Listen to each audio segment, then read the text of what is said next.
What was it like having your birthday on Pearl Harbor? Everybody remembers my birthday, I'll tell you that right now.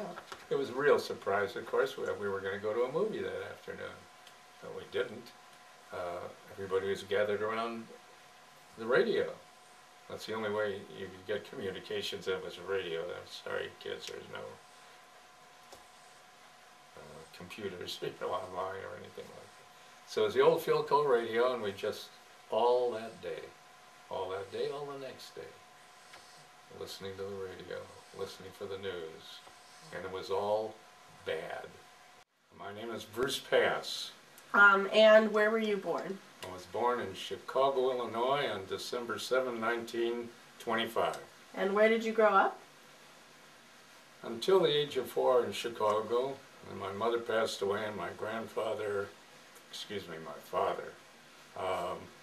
brought us to California and Los Angeles to live the grandparents. What was it like living on the West Coast at the time, being closer to the Pacific? As a kid, well, of course you went to school, but school was always preoccupied.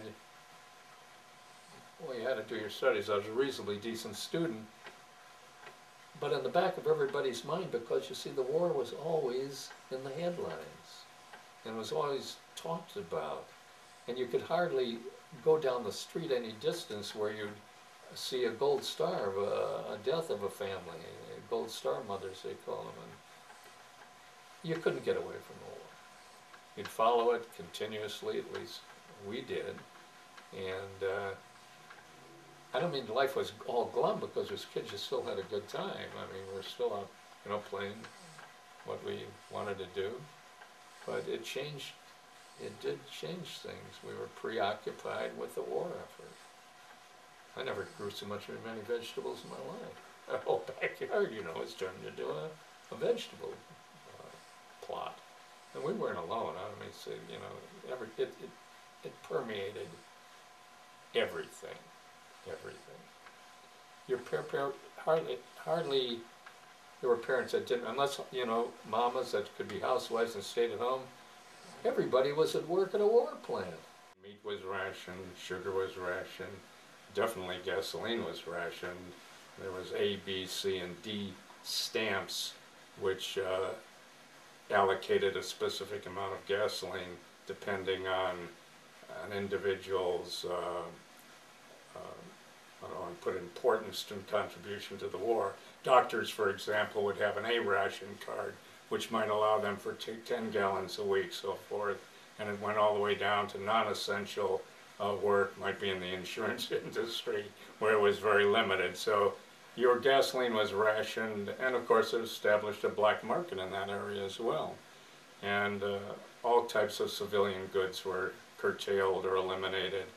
There was no production of automobiles or radios other than for military. Any production was entirely for the military. There was no civilian products produced at that time. As a matter of fact, commodities were so scarce, silk was impossible. I mean, ladies went without nylons, for example. I mean, nylon and silk because they're used for parachutes. And even pennies were made of zinc. I don't know if you've ever seen a zinc penny, but pennies were made out of zinc during that time. And cigarettes, Lucky Strikes was a brand in those days.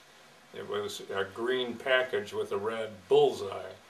And during the war, because green as a paint was used in all types of camouflage coloring, pretty soon Lucky Strikes no longer came in green, but a white package with a red bullseye with a big slogan. What was it? Lucky Strike has gone to war. I mean, it was that. Everything was war-oriented. The country went into a production mode, which you'll never see again. Ships were produced. Richmond produced a ship, I believe, in 4 days, and aircraft were produced by the thousands. In fact, the plane that I was ultimately assigned to, I mean, that model was built by Ford at Willow Run, was one of 5 plants, one of the biggest single factories in the United States, and over 20,000, as I recall, of that model was produced during the war. It goes to show you briefly the energy that was put into that effort. Everybody, civilians, military, was involved. Richmond, that whole town of Richmond was changed. For goodness sakes, it became a monumental shipbuilding industry, and aircraft. You know, I mean, and with rationing, if you weren't grumbling about not getting gas, and believe me, people grumbled, or not getting enough meat or the sugar, it was just grumbling, but nobody was badly malnourished because of any of that. There was plenty to eat. You just had to be careful of what you did. Mothers would save their meat rations for when their sons would come home. You know, buy some extra meat and a thing like that. Sugar, you couldn't get sugar in. But it was okay. It was okay. I must say, as you can gather, it was a very different period of time in our history. You know, nothing ever like it before, and there will never be anything like it since. Yeah. Rosie the Riveter, that's where we got them. Well, that's when women entered the workforce en masse. En masse. It's totally in every occupation. Well, yeah, the factories, the women did everything in that war. They were flying airplanes, the women of pilots, flying them over the Atlantic as they came off the assembly lines over to the ETO, the European theater. They're very active women. So as a teenager, during the war, what was the general attitude you and your friends had about the war? Was it excitement? Was it fear? Was it both? No, it wasn't.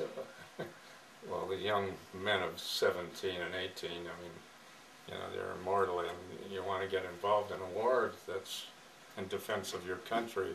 No, there was anxiousness and even some wonderment, I must confess, that probably the war wouldn't last long enough, you know, to get into it. Foolish, I know, as it sounds, but that's just a sentiment that existed at the time. What made you choose the Air Force? Oh, well, my friend and I, ever since we can remember, we're real aviation buffs. Really loved airplanes. Built a lot of models, spent time out at Oakland Airport.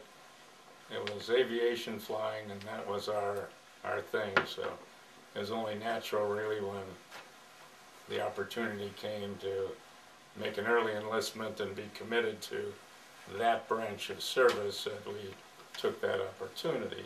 Otherwise, everyone of our age group, 18 and older, was subject to the draft. All males had to register for the draft. I don't know what the top age was, but I'm sure it was 18 at the bottom age. And if you're in the draft, you either waited until you were drafted into one of the branches of the service, generally the Army, or you enlisted in your choice of service, which could be the Army, or the Navy, or the Marines. But we did not want to wait for a mandatory call-up or register. We wanted to enlist to get in the Air Force program. That was why. So you joined with one of your friends? Yes, longtime friend. He's deceased now, Mike Hartley. We were neighbors together. And all of my other friends, his as well, they enlisted directly into the service after graduation, all of them in the Navy. So there was Navy and Air Force, so that's the way it was in our neighborhood.